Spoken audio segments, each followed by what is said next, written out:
नमस्कार बच्चों, मैं हूँ स्मिता शर्मा और आज हम नया चैप्टर शुरू करने जा रहे हैं। आज हम मानव भूगोल के मूल सिद्धांत का पहली यूनिट का पहला चैप्टर मानव भूगोल पढ़ेंगे। बच्चों, ये वीडियो NCERT के कक्षा 12वीं के बच्चों के लिए है। बच्चा, अभी तक हम लोगों ने भारत, लोक और अर्थव्यवस्था के फर्स्ट यूनिट के 3 चैप्टर कंप्लीट कर लिए हैं और मैं ये समझती हूँ कि शायद आप लोगों ने तीनों चैप्टर कंप्लीट भी कर लिए होंगे और तीनों के क्वेश्चन आंसर भी कंप्लीट कर लिए होंगे। बच्चों, मानव भूगोल के बारे में समझने से पहले सबसे पहले हम देखते हैं कि आखिर भूगोल क्या होता है। भूगोल का शाब्दिक अर्थ 2 शब्दों से मिलकर बना है। पहला है भू और दूसरा होता है गोल। हिंदी में भू का अर्थ होता है पृथ्वी और गोल का अर्थ होता है गोलाकार स्वरूप और अंग्रेजी में ज्योग्राफी कहते हैं। ज्योग्राफी 2 यूनानी शब्दों से मिलकर बना है, जियो यानी पृथ्वी और ग्राफी यानी वर्णन या समझना, अर्थात पृथ्वी पर होने वाली क्रियाओं को समझना ही भूगोल है। बच्चों, आगे हम देखते हैं कि भूगोल की 2 शाखाएं होती हैं। पहली शाखा है भौतिक भूगोल और दूसरी शाखा है मानवीय भूगोल।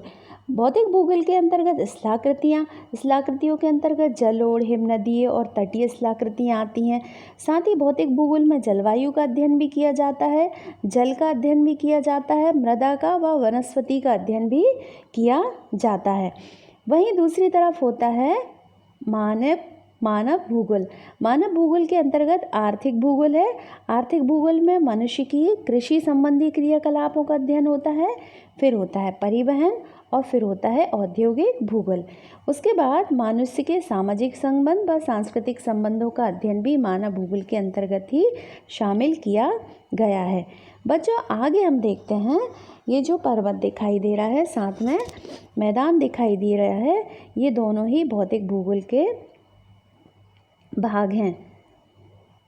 आगे हम देखते हैं, ये जो 3 पुरुष दिखाई दे रहे हैं, ये मानव भूगोल का भाग है। मानव भूगोल के अंतर्गत मनुष्य के क्या क्रियाकलाप हैं, उन सभी को सम्मिलित किया जाता है। अब हम देखते हैं मनुष्य और प्रकृति का संबंध।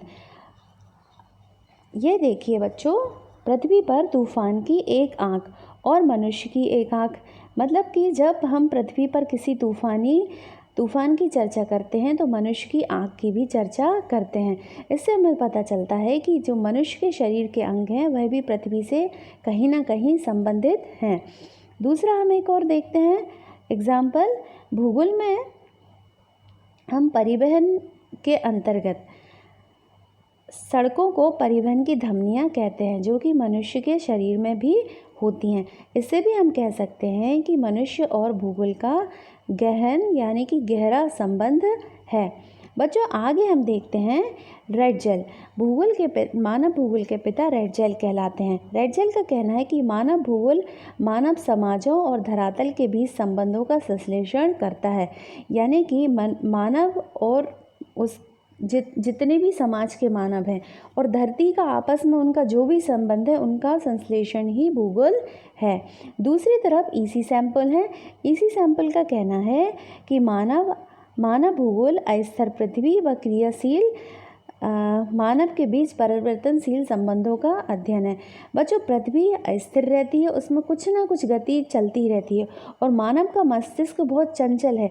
इन दोनों के बीच जो परिवर्तनशील संबंध है, उन्हीं का अध्ययन भूगोल कहलाता है। अब आते हैं हम भूगोल की विचारधाराएं। बच्चों, जैसे किसी भी क्षेत्र में वैज्ञानिक होते हैं, उसी तरह भूगोल में भी कई तरह के भूगोलवेत्ता होते हैं और सबकी अलग अलग विचारधाराएं होती हैं।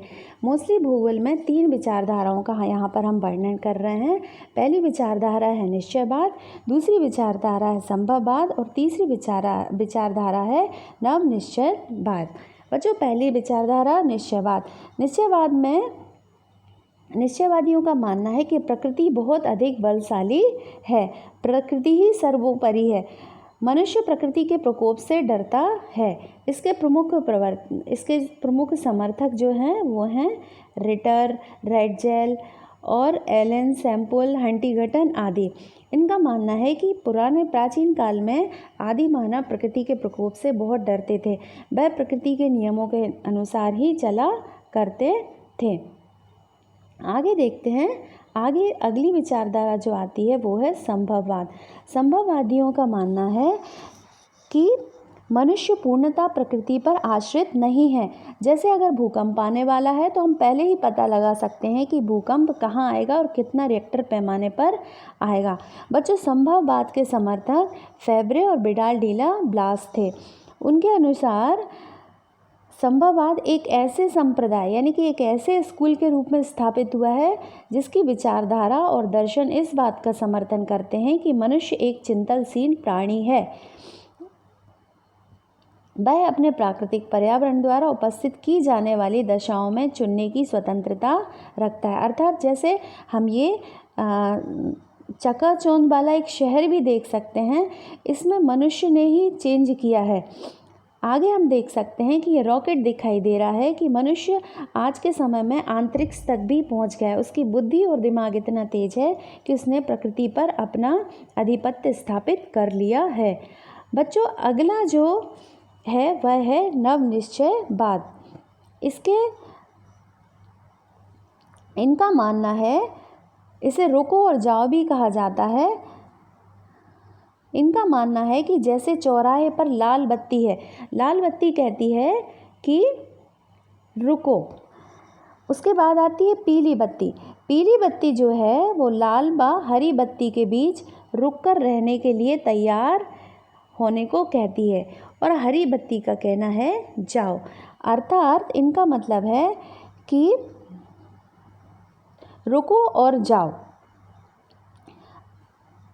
इनका मानना है कि प्रकृति के नियमों का पालन करके हम प्रकृति पर विजय प्राप्त कर सकते हैं।